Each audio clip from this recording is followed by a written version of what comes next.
Welcome back. There are a number of states, including Texas, Arizona, Georgia, passing so-called election security laws despite no evidence of widespread election fraud.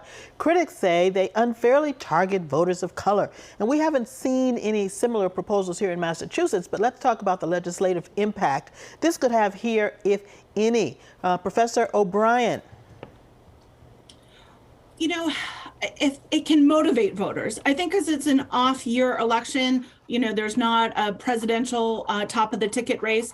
I think it has relatively little effect in Massachusetts, but it's deeply problematic for democracy. Shirley, yes, Joyce, were you going to say? Well, I want to say that I give, kudos to the Secretary of State, to Mass Vote, to many of the workers on Drawing Democracy who are involved in redistricting.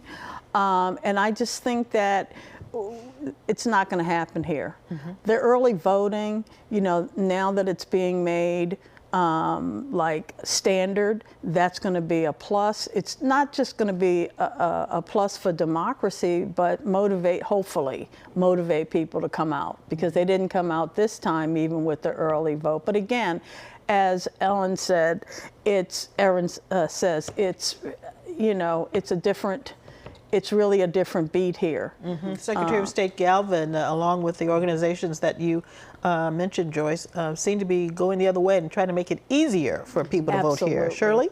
Yeah, we have to make it easier. I mean, the pandemic has forced us to, right? There's more early voting, more absentee ability to vote by mail, and so that should continue after the pandemic. In terms of, Karen, you raised about the restrictive laws around the country that are being passed. I mean, this is a time, Erin's absolutely right, democracy is under threat, and this is a time for, and you're starting to see this, corporations, CEOs, former and current, speak out against these laws.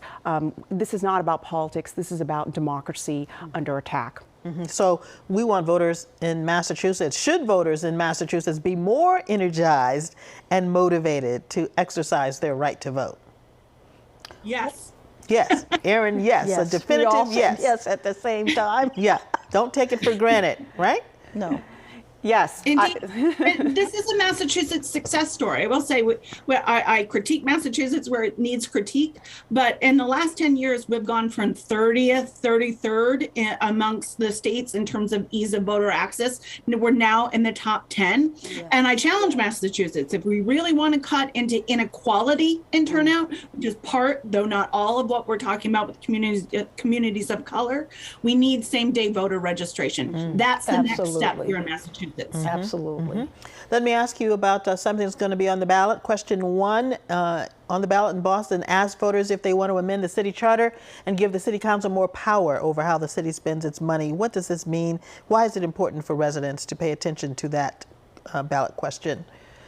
Joyce? Well, on the one hand, it gives an opportunity for the council to, rather than just say yay or nay to the budget, to bring to the fore some issues that they've encountered in their role as city council and have some impact in the budget. Now, the only issue is that we don't need any fights.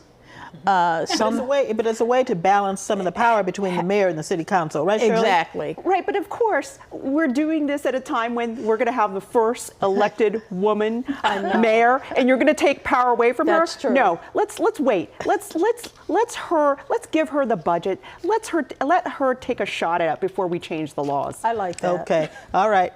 We're almost out of time. Professor Erin O'Brien, thank you for joining us, being here today. Joyce Faribault from the Boston Herald and Shirley Leung from the Boston Globe.